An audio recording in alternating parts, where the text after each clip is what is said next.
ये जीवन क्षणभंगुर है, इस जीवन का कोई भरोसा नहीं। इसलिए कहते हैं कि क्षणभंगुर जीवन की कलिका, कल प्रात को जान खिले ना खिले। मलयाचल की सुच शीतल मंद, ये सुगंध समीर मिले ना मिले। ये कलियुग कलिकाल कुठार यानी कुल्हाड़ी लेकर के खड़ा है कि कलिकाल कुठार लिए है खड़ा। तन नम्र सी चोट झिले ना झिले। इसलिए कहते हैं कि जप ले हरि नाम हरि रसना।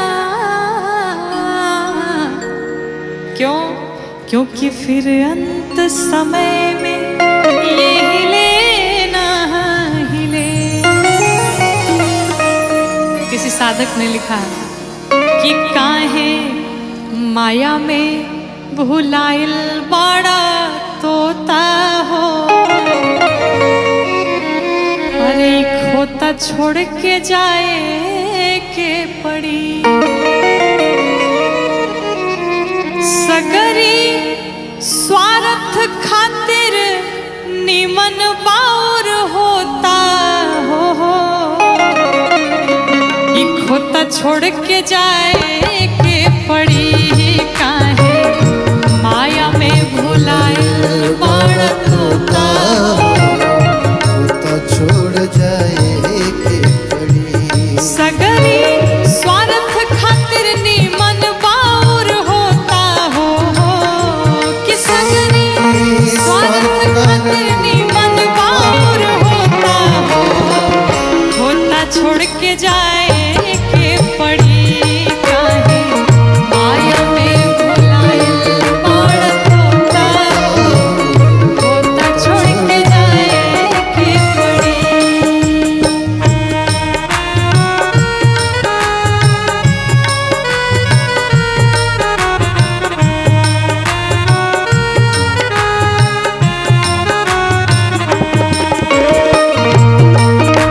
राघवेंद्र सरकार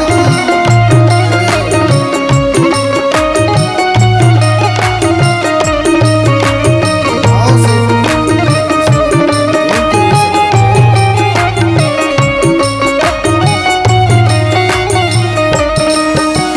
चाहे आप जितना भी धन कमा लीजिए, साधक कहता है लाख करोड़ धन तू कमैबा। लाख करोड़ धन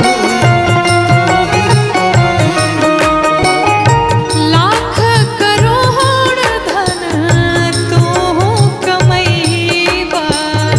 लाख करोड़ धन कमाई। खाला खियाला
ये देख नहीं कहाँ बड़े ककयोर काकी। देखी नाही कहाँ बाड़े काका और काकी। देख नहीं कहाँ बड़े ककयोर काकी। और चाहे कोई भी हो, राजा रंग होखे चाहे हर जोता हो, कि राजा रंग होखे चाहे हर जोता हो, होता छोड़ के जाए के पड़ी। राजा रंग होखे चाहे हर जोता हो, होता छोड़ के जाए के पड़ी। काहे माया में भुलायल बड़ तोता हो, होता छोड़ के जाए के पड़ी।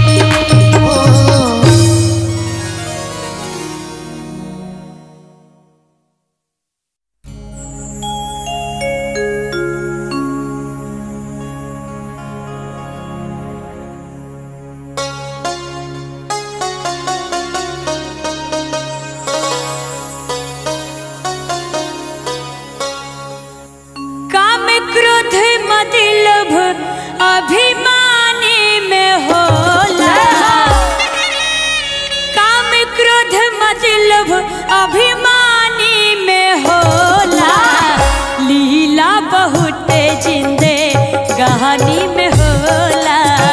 लीला बहुत जिंदे कहानी में होला।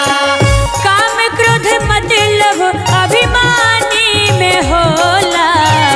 काम क्रोध मद लोभ अभिमानी में होला। लीला बहुत जिंदे कहानी में होला। लीला बहुत जिंदे कहानी में होला।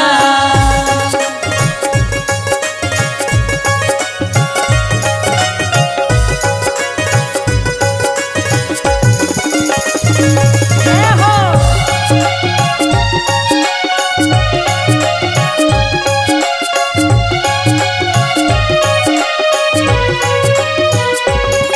लीला बहुत जिंदे कहानी में होला।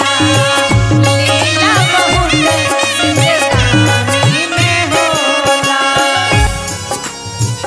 अहिया मिराज जहिया धोकिल जई है। पाप धर्म के तोहरा लेखा लगई है।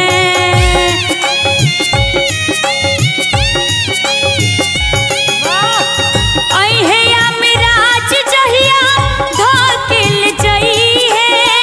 पाप धर्म के तोहरा लेखा लगई है।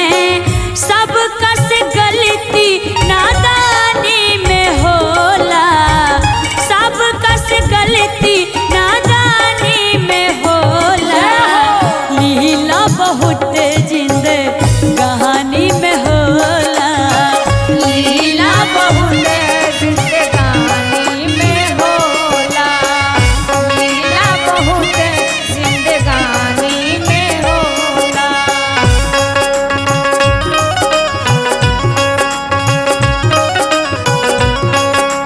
जय हो।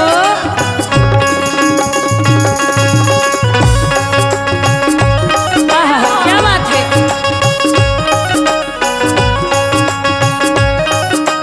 हरि बोल। जिंदे कहानी में होला। लीला बहुत जिंदे कहानी में होला। देखी कहल बा 4 दिन के चांदनी बा फिर अंधेरी रात।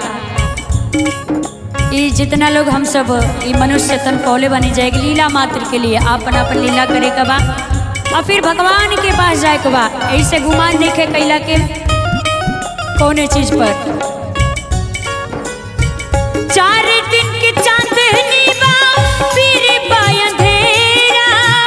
मिटला अंधेरा ता होला सवेरा।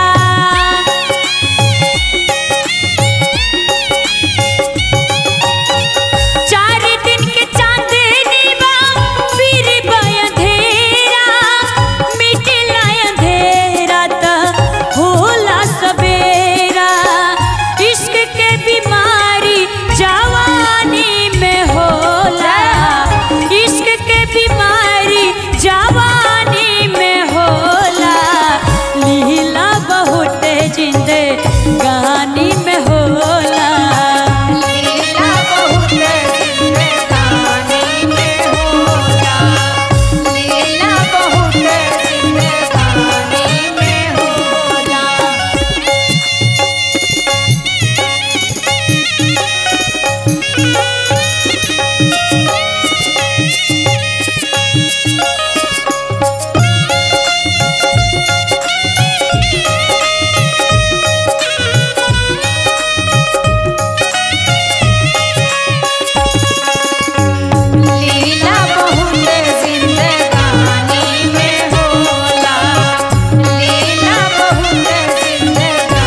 एक बार जोरदार ताली बजाई जाए और भाव से।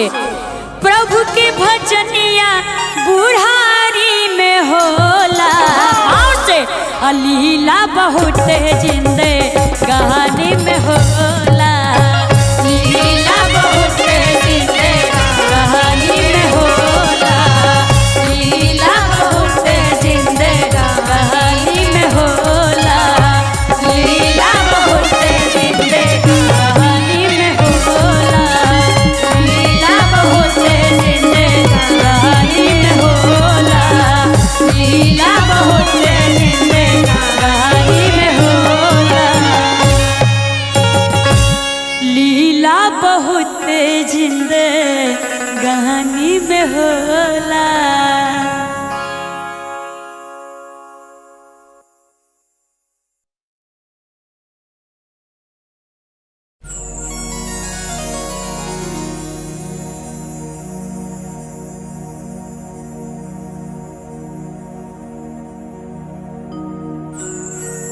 बैठल अरे रोवेली गुजरिया हो, बैठल रोवेली गुजरिया हो, आई चुनरिया में दाग लागल,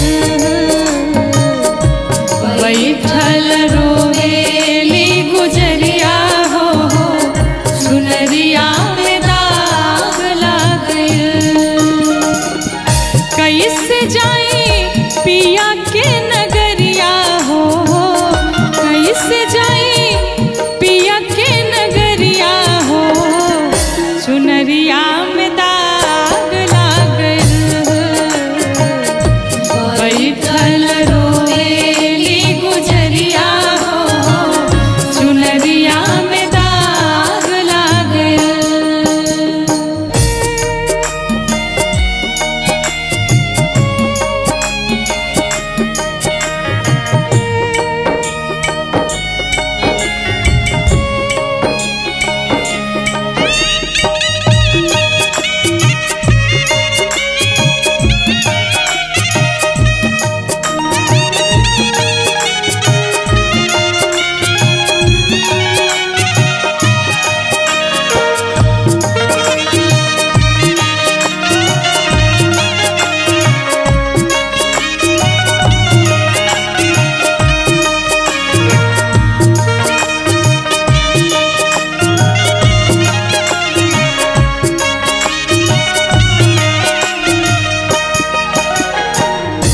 जब जीव को ये भान होता है, पूरा जीवन जब बीत जाता है और जाने का जब समय आता है, तो व्यक्ति को पता चलता है हमने अपने जीवन में कुछ नहीं कमाया, लेकिन अब पछताने का फायदा क्या है।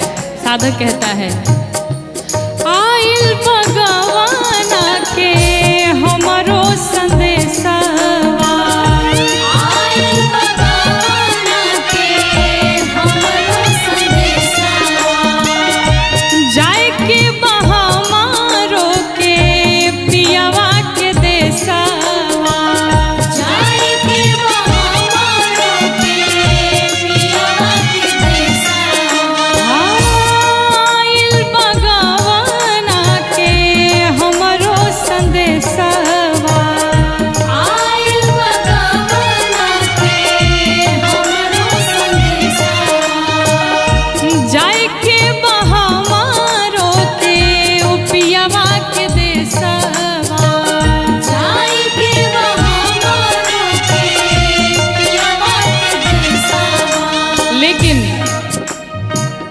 कांच बाटे हो, कांच बाटे हमरो मिरिया हो, चुनरिया में दाग लागल, कांच बाटे हमारो मिरिया हो, चुनरिया में दाग लागल।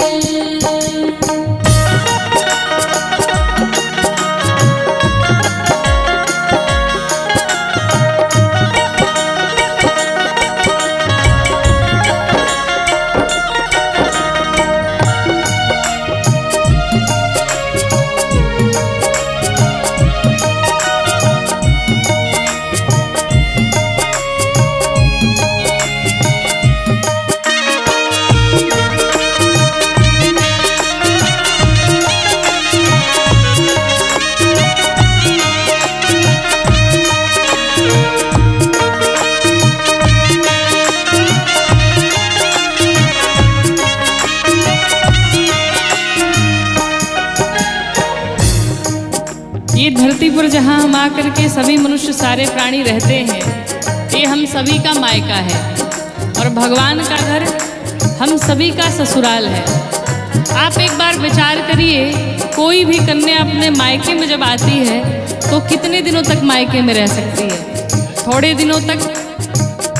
लेकिन इस मायके में आकर के हमने आपने मिलकर के 4 प्रकार के मित्र बनाए। कौन कौन से? काम, क्रोध, लोभ, मोह, ये 4 प्रकार के हमारे मित्र हैं और दिन रात हम इसी के सानिध्य में रहे, इन्हीं से हमने प्रेम किया। साधक कहता है, नैहर में 4 गो यार बनवाली, नैहर में 4 गो यार बनवाली, दिन रात उन्हीं से नैना लड़वाली, दिन रात उन्हीं से नैना लड़वाली, नैहर में 4 गो यार बनवाली, नैहर में 4 गो यार बनवाली, दिन रात उन्हीं से नैना लड़वाली, दिन रात उन्हीं से नैना लड़वाली, उनके सुतवली हमसे जरिया हो, उनके सुतवली हमसे जरिया हो, चुनरिया में दाग लागल, बैठल रोएली गुजरिया हो, चुनरिया में दाग लग गइल।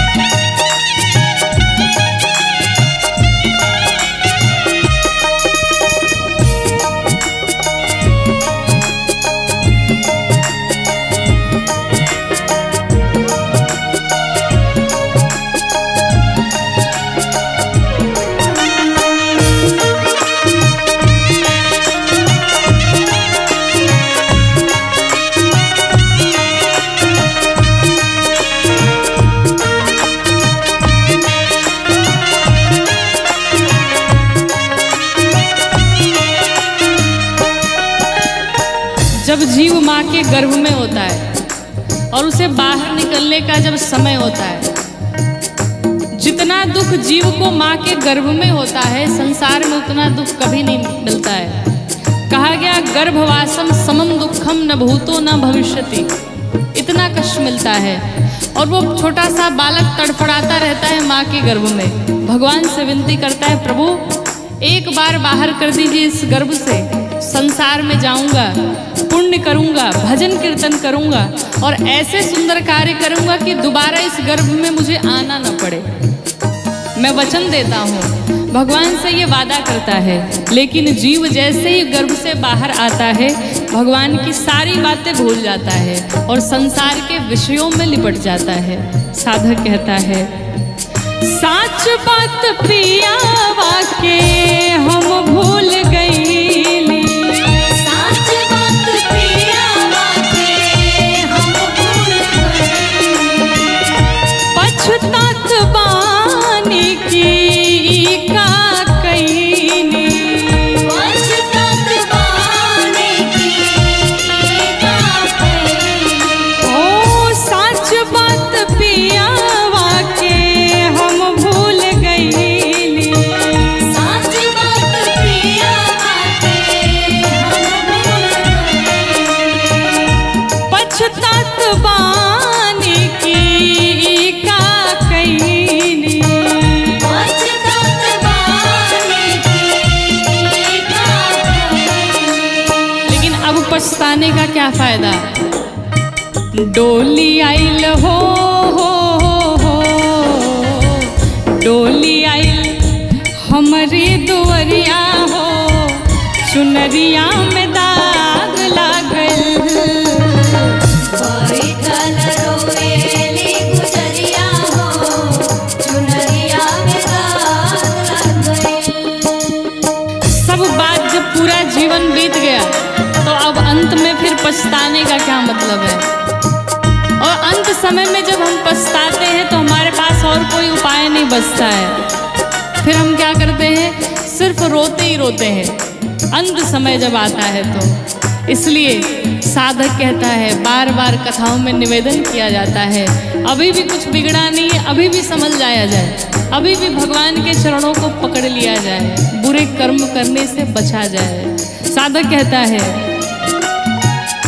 चुनरी के दाग हम कैसे छोड़ाएं, चुनरी के दाग हम कैसे छुड़ाएं, कैसे सजनवा के मुहवा दिखाएं, कैसे सजनवा के मुहवा दिखाएं, ओ चुनरी के दाग हम कैसे छोड़ाएं, चुनरी के दाग हम कैसे छुड़ाएं, कैसे सजनवा के मुहवा दिखाएं। कैसे सजनवा के मुहवा दिखाएं। और ये बात सोच करके जीव लगता है रोने, लेकिन अब कोई मतलब नहीं है। साधक क्या कहता है, बरसेले हो बरसेले अखिया के बदरिया हो, चुनरिया में दाग लागल, बरसेले अखिया के बदरिया हो, चुनरिया में दाग लागल। बैठल रोवेली गुजरिया हो, चुनरिया में दाग लग गइल। बैठल रोवेले गुजरिया हो, चुनरिया में दाग लागल। बैठल रोवेली गुजरिया हो, चुनरिया में दाग लग गइल।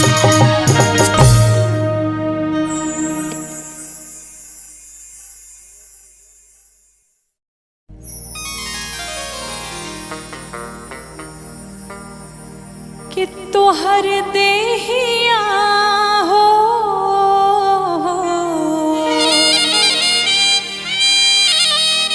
कि तोहर देहिया माटी के मकान बा,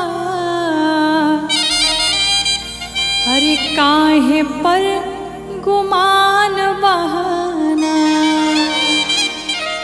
तोहर देहिया हो तोहर देहिया माटी के मकान बा, काहे पर गुमान बाना, तोहर देहिया माटी के मकान बा, काहे पर गुमान बाना। तोहर देहिया माटी के मकान बा, काहे पर गुमान बाना।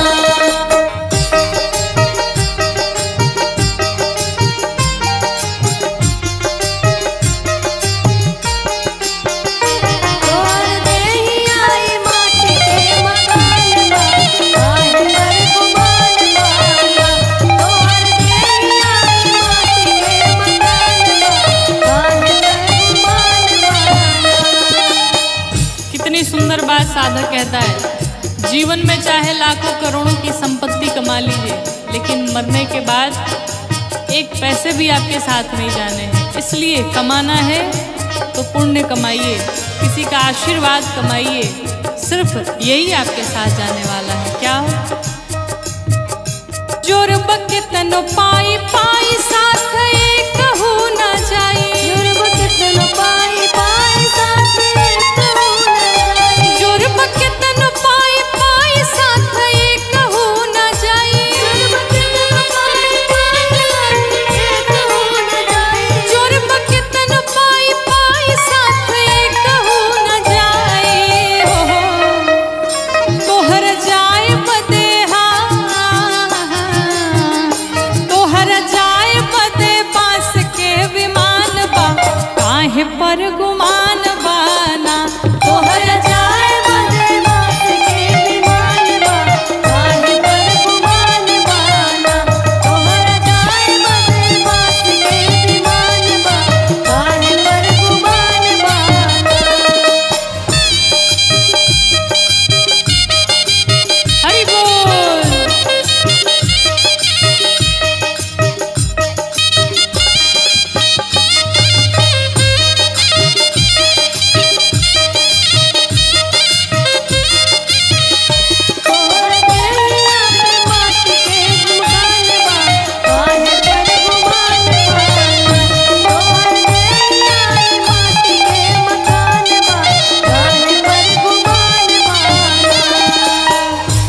सनातन धर्म में क्या सिखाता है? हम सबसे प्रेम करें, सब जीवों पर दया करें, परोपकार करें। कहते हैं धर्म कहे बार बार कर सबसे तू प्यार, धर्म कहे बार बार कर सबसे तू प्यार, धर्म कहे बार बार कर सब ही से प्यार। जीव दुनिया के जीव दुनिया के कहीं समान बा, काहे पर गुमान बाना। जीव दुनिया के कहीं समान बा, काहे पर गुमान बाना। जीव दुनिया के कहीं समान बा, काहे पर गुमान बाना।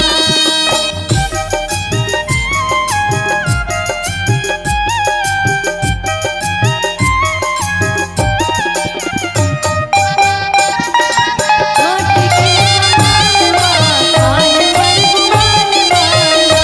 तोर नैया माटी के समान बा, काहे पर गुमान बाना। इस संसार में कोई बड़ा छोटा नहीं होता, भगवान के सामने सब एक समान होते हैं। कहते हैं कोई बड़ा नाही छोट नाही बाकी हूँ मैं खो, कोई बड़ा नाही छोट नाही बाकी हूँ मैं खो। कोई बड़ा नाही छोट नाही बाकी हूँ मैं खो,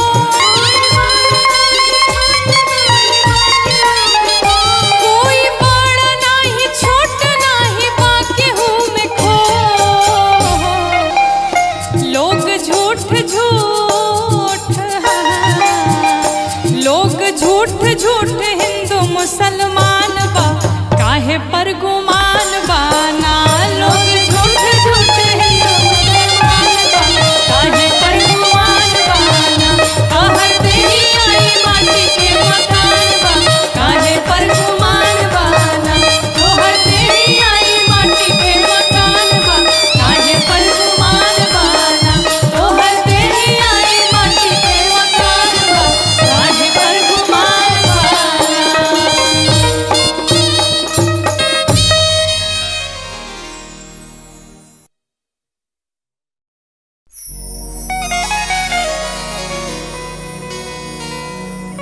कहते इस जीवन का कोई भरोसा नहीं। इस संसार में जितने भी लोग आपसे जुड़े हैं सब स्वार्थ के नाते ही जुड़े हैं। स्वार्थ लागी करई सब प्रीति। एक भगवान से ही ऐसा संबंध है जो भगवान बिना कारण ही कृपा करते हैं, बिना कारण ही करुणा करते हैं, बिना कारण ही अपने भक्तों से अगाध प्रेम करते हैं। तो अगर किसी से प्रेम करना है तो श्री ठाकुर जी से प्रेम किया जाए, श्री गोविंद से प्रेम किया जाए, माधव से प्रेम किया जाए। क्योंकि कहते हैं कि अगर आपके पास मनी है तो आपके पास मेनी है, यानी आपके पास पैसे हैं तो आपसे बहुत सारे लोग जुड़े हैं। अगर पैसे नहीं हैं तो फिर आपके पास कोई नहीं बचेगा। एक बहुत ही सुंदर निर्गुण भजन, आइए हम सभी मिलके गाते हैं। कि तोता दुनिया के मेला में अकेला हो, अचुके कौनो खेला हो जाई। कि तोता दुनिया के मेला में अकेला हो, अचके कौनो खेला हो जाई। तोता दुनिया के मेला में अकेला हो, अचके कौनो खेला हो जाई। मिली कबो ना करैली बोके केला हो, कि मिली कबो ना करैली बोके केला हो, अचके कौनो खेला हो जाई। तोता दुनिया के मेला में अकेला हो, अचके कौनो खेला हो जाई। तोता दुनिया के मेला में अकेला हो, अचके कौनो खेला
जगत गुरु के बान चेला हो कि ओही जगत गुरु के बन चेला हो अच के कौन खेला हो जाई ओही जगत गुरु के बान चेला हो अच के कौन खेला हो जाई। तू तो दुनिया के मेला में अकेला हो आज के कौन खेला हो जाई।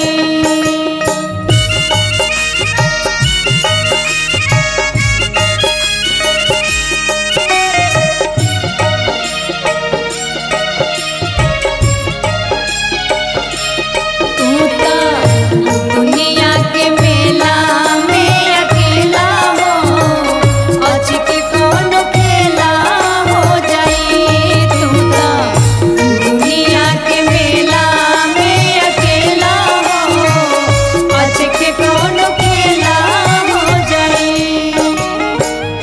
घेरले बा बेटा बेटी भाई में हरारू भाई में हरारू भाई में हरारू माया में बजारू धारैल तू बेचारू धरैला बेचारू धरैला बेचारू घेरले बा बेटा बेटी भाई में हरारू माया में बजारू धारैल तू बेचारू कि यही जा केहू नाही केहू के हो खेला हो कि यही जा केहू नाही केहू के हो खेला हो अच के कौन खेला हो जाई काना दुनिया के मेला में अकेला हो आज के कौन खेला हो जाई। तू तो दुनिया के मेला में अकेला हो आज के कौन खेला हो जाई।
भवरवा हर के तोहरा संग जाए के तोहरा संग जाई भवरवा के तोहरा संग जाई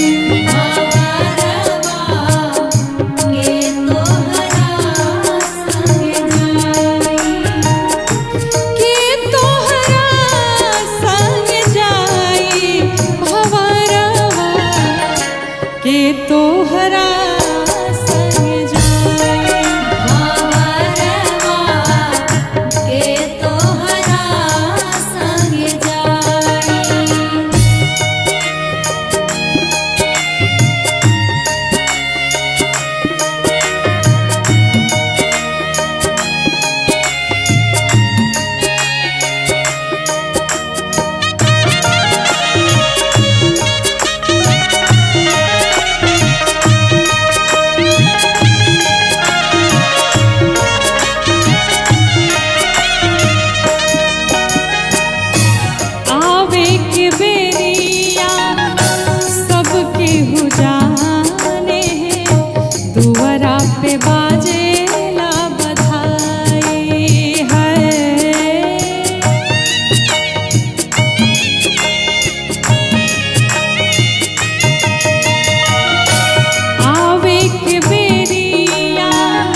कबीर